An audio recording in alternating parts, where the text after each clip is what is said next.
نماز کے تعلق سے باتیں بیان کی جا رہی تھی۔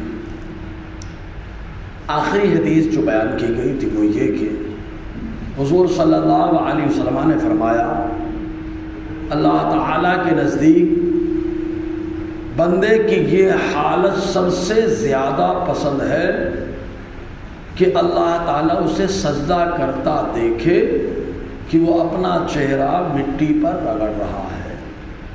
یہ اللہ تعالیٰ کو بندے کی حالت بہت پسند ہے، یعنی سجدہ کرنا اللہ تعالیٰ کو بہت پسند ہے۔ بندہ سجدہ کرتا ہے تو اللہ اسے پسند فرماتا ہے۔ دوسری حدیث میں آیا، حضور صلی اللہ علیہ وسلم نے فرمایا، جنت کی کنجی نماز ہے اور نماز کی کنجی طہارت ہے۔ جس کے پاس کنجی ہوگی وہی تالا کھولے گا، جس کے پاس کنجی نہیں وہ تالا کیا کھولے گا؟ تو جنت کا تالا کھولنا ہے تو نماز کی کنجی ہونی چاہیے، اور نماز کا تالا کھولنا ہے تو پاکی ہونا چاہیے، طہارت۔ اسی لیے طہارت کے مسائل سیکھنا چاہیے۔ ایک حدیث پاک میں حضور صلی اللہ علیہ وسلم نے فرمایا، جو طہارت کر کے اپنے گھر سے فرض نماز کے لیے نکلا، اس کا ثواب ایسا ہے جیسا حج کرنے والے محرم کا، یعنی حج کرنے والا احرام باندھ کر کے جیسے جاتا ہے، ویسے ہی اگر آدمی گھر سے وضو کر کے فرض نماز پڑھنے کے لیے چلتا ہے تو اللہ تعالیٰ ثواب عطا فرماتا ہے۔ اور جو چاشت کی نماز کے لیے نکلا، اس کا ثواب عمرہ کرنے والوں کی طرح ہے۔ چاشت کی نماز وضو بنا کے جو چاشت کی نماز پڑھ لیا جائے۔ ایک تو چاشت کی نماز کا فائدہ یہ ہے کہ وہ 360 آدمی کے بدن میں جو جوڑ ہیں، ان جوڑوں کا یہ صدقہ ہے، اور جب جوڑوں کا صدقہ ہوگا تو جوڑوں میں تکلیف نہیں ہوتی۔ چاشت کی نماز کا ایک سب سے بڑا فائدہ یہ ہے۔ اسی طریقے سے ایک حدیث پاک میں حضرت ابو ایوب انصاری سے مروی ہے، حضرت عقبہ ابن عامر سے مروی ہے کہ حضور صلی اللہ علیہ وسلم نے فرمایا، جس نے وضو کیا جیسا وضو کرنے کا حکم ہے اور نماز پڑھی جیسے نماز پڑھنے کا حکم ہے، طبیعت کے اعتبار سے نہیں، جیسے پڑھنے کا حکم ہے ویسے پڑھی، تو اس سے پہلے جتنے بھی اس نے گناہ کیے ہیں سارے گناہ معاف ہو گئے۔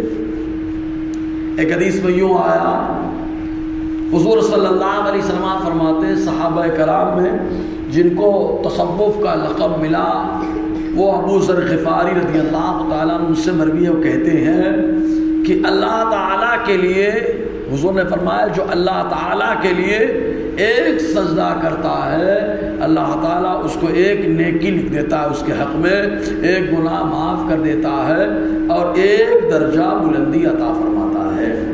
یہ ایک سجدے کی بات ہے۔ اب 12 نماز میں 12 رکعات میں کتنے سجدے ہو گئے؟ 24۔